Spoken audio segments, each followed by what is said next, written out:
Hola amigos, bienvenidos a un nuevo ASMR. No es susurrando porque tengo la garganta ya un poquillo tocadilla, pero lo voy a leer suavecito. El libro de Julio Verne de 20.000 leguas de viaje submarino, la segunda parte, capítulo 15, accidente o incidente. Quiero añadir una cosa. Siempre recalco lo de quien lo traduce y toda la cosa, y me equivoqué en el apellido del traductor.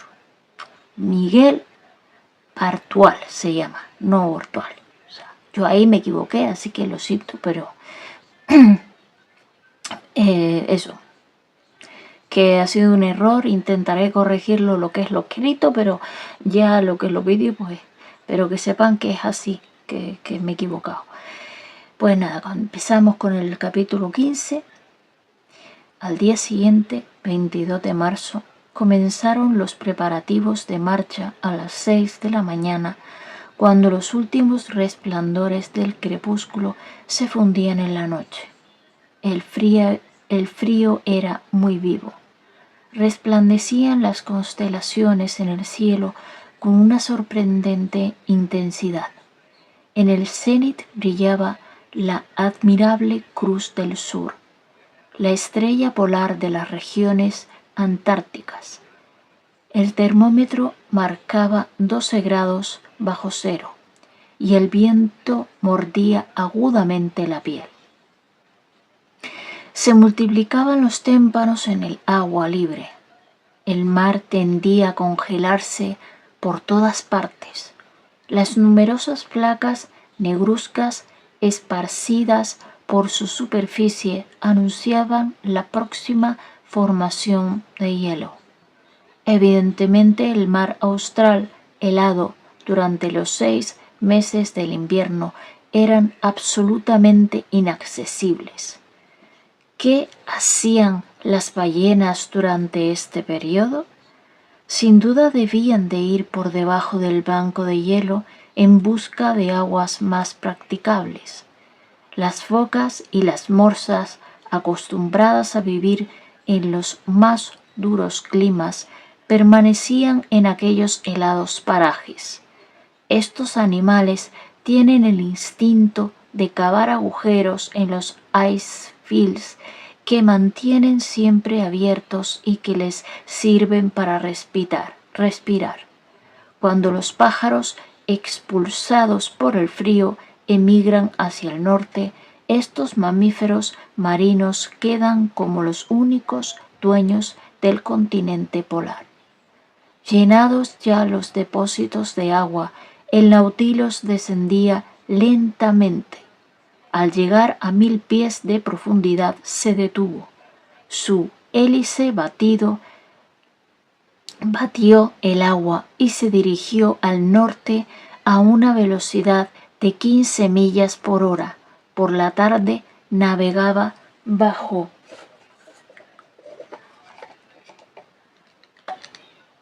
el inmenso caparazón helado de la banca. Disculpen el parón, ha sido por ponerme las gafas porque veo mal. Los paneles que recubrían los cristales del salón estaban cerrados por precaución, ya que el casco del Nautilus podía chocar con cualquier bloque sumergido. Pasé, por tanto, aquel día ordenando mis anotaciones. Tenía la mente embarcada por los recuerdos del polo. Habíamos alcanzado ese punto inaccesible, sin fatiga, sin peligro, como si nuestro vagón flotante se hubiese deslizado por los raíles del ferrocarril. Los raíles del ferrocarril. Lo que pasa es que está mal escrito. El retorno comenzaba verdaderamente ahora. ¿Me reservaría aún semejantes sorpresas? Así lo creía yo.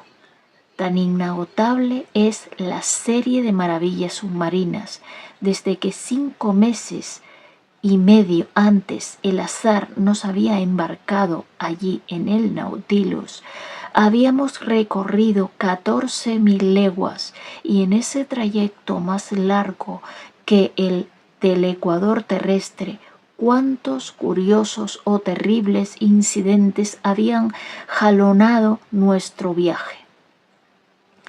La caza en los bosques del Crespo, el encallamiento en el estrecho de Torres, el cementerio de Coral, las pesquerías de Ceilán, el túnel arábigo, los fuegos de Santorín, los millones de la bahía de Vigo, la Atlántida, el Polo Sur. Durante la noche todos estos recuerdos, desfilando de sueño en sueño, no dejaron a mi cerebro reposar un instante. A las 3 de la mañana me despertó un choque violento. Me incorporé sobresaltado sobre mi lecho y me hallaba escuchando en medio de la oscuridad cuando un nuevo golpe me precipitó bruscamente al suelo. Evidentemente, el Nautilus había pegado un bandazo tras haber tocado. Me acerqué a la pared y me deslicé por los corredores hacia el salón alumbrado por su techo luminoso. El bandazo había derribado los muebles. Afortunadamente las vitrinas sólidas fijadas en su base habían resistido. Los cuadros adosados a estribor ante el desplazamiento de la vertical se habían adherido a los tapices, en tanto que los de babor se habían separado en un pie por lo menos de su borde inferior. El Nautilus se había acostado a estribor y además se había inmovilizado por completo. Oía ruidos de pasos y voces confusas, pero el capitán Nemo no apareció. En el momento en que me disponía a abandonar el salón, entraron Conseil y Ned Land. ¿Qué ha ocurrido?, les pregunté. Yo iba a preguntárselo al señor, respondió Conseil. «Mil diantres», exclamó el canadiense Ned. Yo sí sé lo que ha pasado. El Nautilus ha chocado y a juzgar por su inclinación no creo que salga de esta como la primera vez en el estrecho de Torres. Pero, al menos, ¿ha vuelto a la superficie?, pregunté. Lo ignoramos, dijo Conseil. Es fácil averiguarlo, respondí, a la vez que consultaba el manómetro. Sorprendido, vi que el manómetro indicaba una profundidad de 360 metros. «¿Qué quiere decir esto?», exclamé. «Hay que interrogar al capitán Nemo», dijo Conseil. «Pero, ¿dónde encontrarle?», preguntó Ned Land. «Seguidme», dije a mis compañeros. Salimos del salón. En la biblioteca nadie, en la escalera central y en las dependencias de la tripulación nadie. Supuse que el capitán Nemo había debido apostarse en la cabina del timonel. Lo mejor era esperar y regresamos los tres al salón. Silenciaré las recriminaciones del canadiense, que había hallado una buena ocasión para encolerizarse. Le dejé desahogar su mal humor a sus anchas sin responderle. Llegábamos ya una veintena de minutos tratando de interpretar los menores ruidos que se producían en el interior del Nautilus, cuando entró el capitán Nemo. Afectó no vernos. Su fisonomía, habitualmente tan impasible, revelaba una cierta inquietud. Observó silenciosamente la brújula y el manómetro y luego se dirigió al planisferio, en el que posó un dedo sobre un punto de los mares australes. No quise interrogarle. Tan solo algunos instantes más tarde, cuando se volvió hacia mí, le dije, devolviéndole la expresión de que se había servido en el estrecho de Torres: «¿Un incidente, capitán?». «No, señor», respondió. «Esta vez es un accidente». «¿Grave?». Él dijo: «Tal vez». «¿En el inmediato? ¿Es inmediato el peligro?», pregunté. El capitán Nemo respondió que no. ¿Ha encallado el Nautilus?, pregunté. Sí, señor Aronnax. ¿Cómo se ha producido?, pregunté. El capitán Nemo me dijo: por un capricho de la naturaleza, no por la impericia de los hombres. Ni un solo fallo se ha cometido en nuestras maniobras. No obstante, no puede impedirse al equilibrio que produzcan sus efectos. Se puede desafiar a las leyes humanas, pero no resistir a las leyes naturales. Singular momento el escogido por el capitán Nemo para entregarse a esta reflexión filosófica. En suma, su respuesta no me aclaraba absolutamente nada. ¿Puedo saber, señor, cuál es la causa de este accidente?, pregunté. El capitán Nemo me dijo: un enorme bloque de hielo, una montaña entera, ha dado un vuelco, me respondió. Cuando los icebergs están minados en su base por aguas más calientes o por reiterados choques, su centro de gravedad asciende. Entonces vuelcan y se dan la vuelta. Eso es lo que ha ocurrido. Uno de estos bloques, al volcarse, se ha abatido sobre el Nautilus, que flotaba bajo las aguas. Luego se ha deslizado bajo su casco y lo ha subido con una irresistible fuerza hasta capas menos densas, sobre las que se hayan tumbado su flanco. ¿No es posible liberar al Nautilus vaciando sus depósitos para reequilibrarlo?, pregunté yo. El capitán Nemo me dijo: es lo que está haciéndose en estos momentos, señor. Puede usted oír el ruido de las bombas en funcionamiento. Mire la aguja del manómetro, así que indica que el Nautilus sube. Pero el bloque de hielo también lo hace con él, y hasta que no surja un obstáculo que detenga su movimiento ascensorial, nuestra posición no cambiará. En efecto, el Nautilus seguía tumbado a estribor. Sin duda se levantaría cuando el bloque que lo impulsaba se detuviera, pero ¿quién sabe si entonces no habríamos chocado con la parte superior del banco?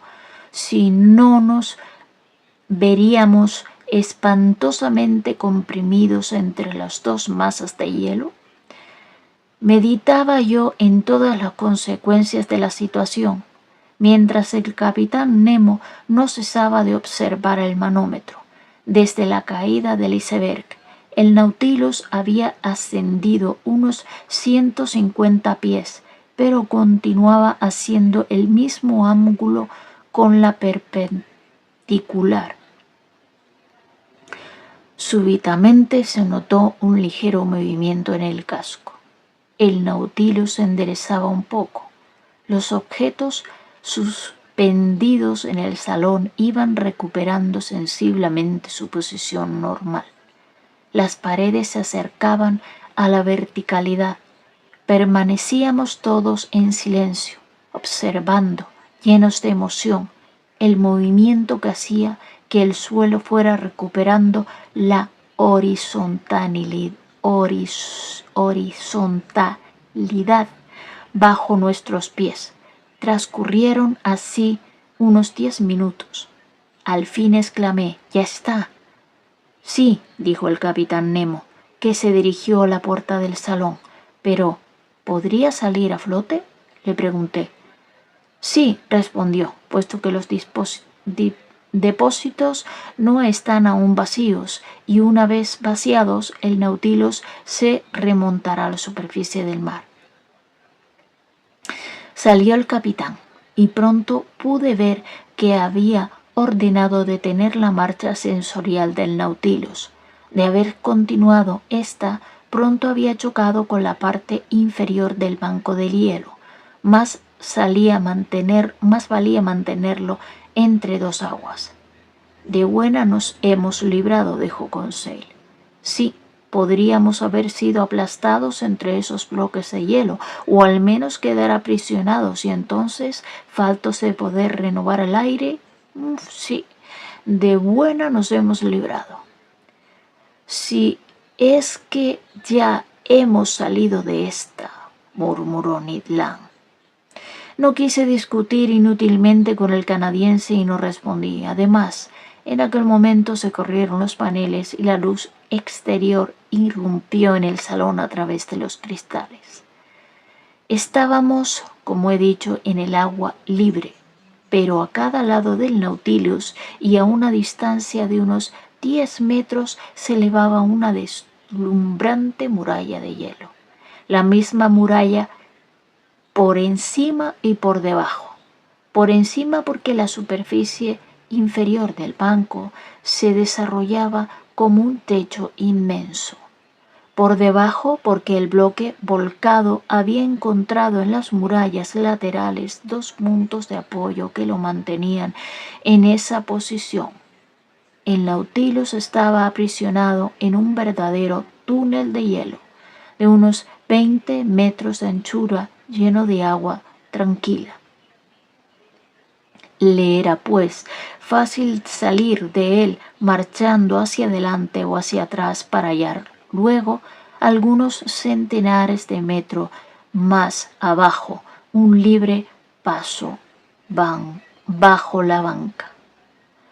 Se había apagado el techo luminoso y sin embargo el salón resplandecía con una luz intensa. Era debida a la poderosa reverberación con que las paredes de hielo reviaban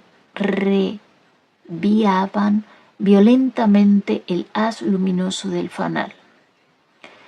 Era indescriptible el efecto de los rayos voltaicos sobre los grandes bloques caprichosamente recortados en los que cada ángulo, cada arista, cada faceta despedía un resplandor diferente, según la naturaleza de las venas que corrían por el hielo. Era una mina deslumbrante de gemas, y particularmente los de zafiros que cruzaban sus destellos azules con los verdes de las esmeraldas, matices opalinos de una delicadeza infinita se insinuaban de vez en cuando entre puntos ardientes como otros tantos diamantes de fuego, cuyo brillo centelleante no podía resistir la mirada. La potencia del fanal se centuplicaba en el hielo, como la de una lámpara a través de las hojas lenticulares de un faro de primer orden. ¡Qué belleza!, exclamó Conseil. Sí, es realmente un espectáculo admirable. ¿No es cierto, Ned?, dije. Sí, mil diantres, replicó Ned Land. Es soberbio, forzoso me es admitirlo, mal que me pese. Nunca había visto nada igual, pero este espectáculo puede costarnos caro, y por decirlo todo, creo que estamos viendo cosas que Dios ha querido prohibir al ojo humano. Tenía razón Ned, era demasiado bello. De repente un grito de Conseil me hizo volverme. ¿Qué pasa?, pregunté. Cierre los ojos el señor. No mire, dijo Conseil a la vez que se tapaba los párpados con las manos. Pero, ¿qué te ocurre, muchacho? Estoy deslumbrado, estoy ciego. Involuntariamente miré al cristal y no pude soportar el fuego que lo inflamaba. Comprendí lo que había ocurrido. El Nautilus acababa de ponerse en marcha a gran velocidad y los destellos tranquilos de las murallas de hielo se habían tornado en rayas de fuego en las que se confundían los fulgores de las miríadas de diamantes. Impulsado por su hélice, el Nautilus viajaba en un joyero de relámpagos. Los paneles se desplazaron, entonces tapando los cristales. Cubríamos con las manos nuestros ojos en los que danzaban esas luces concéntricas que flotan ante la retina cuando los rayos solares la han golpeado con violencia. Fue necesario que pasara un tiempo para que se calmaran nuestros ojos. Al fin pudimos retirar las manos. No hubiera podido creerlo, dijo Conseil. Y yo no puedo creerlo todavía, replicó el canadiense. Cuando volvamos a tierra, añadió Conseil, tras haber visto tantas maravillas de la naturaleza, ¿qué pensaremos de esos miserables continentes y de las pequeñas obras surgidas de la mano del hombre? No, el mundo habitado ya no es digno de nosotros. Tales palabras en boca de un impasible flamenco muestran hasta qué punto de ebullición había llegado nuestro entusiasmo. Pero el canadiense no dejó de echar sobre él un jarro de agua fría. El mundo abatido, dijo, moviendo la cabeza. Esté tranquilo, amigo Conseil, nunca volveremos a él. Era las 5 de la mañana y junto en aquel momento se produjo un choque a proa. Comprendí que el espolón del Nautilus acababa de adentrarse en un bloque de hielo y a consecuencia probablemente de una maniobra errónea, pues la navegación no era fácil en aquel túnel submarino obstruido por los hielos, supuso que el capitán Nemo modificaría el rumbo para eludir los obstáculos y avanzar por las sinuosidades del túnel hacia adelante. Sin embargo, contra lo que yo esperaba, el Nautilus tomó un movimiento de retroceso muy vivo. ¿Vamos marcha atrás?, preguntó Conseil. Sí, respondí, el túnel no debe tener salida por ese lado. Entonces, ¿qué? Entonces dije, la solución es sencilla, retrocederemos por donde hemos venido y saldremos por el orificio del sur. Eso es todo. Al hablar así, trataba yo de parecer más tranquilo de lo que realmente estaba. El Nautilus aceleraba su movimiento de retroceso y pronto, marchando a contrahélice, alcanzó una gran rapidez. Va a suponer un retraso, dijo Ned. ¿Qué importan unas horas de más o de menos con tal de que podamos salir de aquí? Sí, dijo Ned Land, con tal de que podamos salir. Me paseé durante algunos instantes del salón a la biblioteca. Mis compañeros sentados guardaban silencio. Me senté en un diván y tomé un libro que comencé a recorrer maquinalmente. Así pasó un cuarto de hora. Conseil se acercó a mí y dijo: ¿Es interesante lo que está leyendo el señor? Muy interesante, respondí. Lo creo. ¿Es el libro del señor lo que está leyendo el señor? ¿Mi libro? En efecto, la obra que tenía en mis manos era Los grandes fondos marinos. No me había dado cuenta. Cerré el libro, me levanté y volví a pasear. Ned y Conseil se levantaron para retirarse. Les detuve. Quedaos aquí, amigos míos. Permanezcamos juntos hasta que el momento en el que salgamos de este túnel. Como el señor guste, dijo Conseil. Transcurrieron así varias horas, durante las cuales observé a menudo los instrumentos adosados a la pared del salón. El manómetro indicaba que el Nautilus se mantenía a una profundidad constante de 300 metros. La brújula, que se dirigía siempre hacia el sur, la corredera, que marchaba a una velocidad de 20 millas por hora, excesiva en un espacio tan cerrado. Pero el capitán Nemo sabía que no había tiempo que perder y que los minutos valían siglos en esta situación. A las 8:25 se produjo un segundo choque, a popa esta vez. Palidecí. Mis compañeros se habían acercado a mí. Agarré la mano de Conseil. Nos interrogamos con las miradas, más excesivamente de lo que hubiésemos hecho con palabras. En aquel momento entró el capitán Nemo en el salón y yo me dirigí a él. ¿Está cerrado el camino por el sur?, le pregunté al capitán. Sí, señor. Aronnax. El iceberg, al volcarse, ha cerrado toda salida. ¿Estamos, pues, completamente bloqueados?, pregunté. Sí, dijo el capitán Nemo. Pues amigos, esto es todo por hoy. Terminamos este capítulo número 15. Accidente o incidente, de 20.000 leguas de viaje submarino, de Julio Verne, en la plataforma Wikisource de dominio público, traducido por Miguel Bartual. Capítulo 15. Hasta la próxima. Gracias por estar ahí.